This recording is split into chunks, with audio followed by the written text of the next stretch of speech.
Heipä hei, minä olen Metsikäläinen. Tänään näytän teille taikatempo. Sitten suolla kolikko. Tai näytän teille kolikkotempon siis. Eli meillä on tämmönen kolikko täällä sisällä.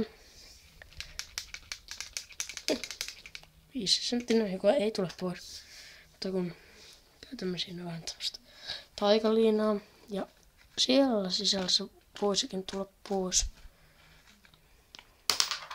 Huomaamme, että saamme kolikon näin, mutta pistämme takaisin taikaliinan ja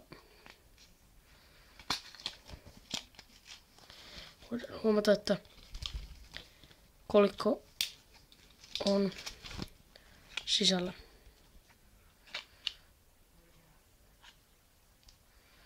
Kun heilataan näin, niin kolikko on sisällä. Taas se ei toiminut. Kun käytän taikaliinaa, jostain kumman syystä kolikko tippuu heti. Elikkäs näin, nyt on kolikko pois sieltä. Ja se oli, tämä päiväjakso oli tässä. Ja hei vaan ja nähdään tämä. Joo, tekstoi kauheasti. Heipä hei ja nähdään ensi jaksossa.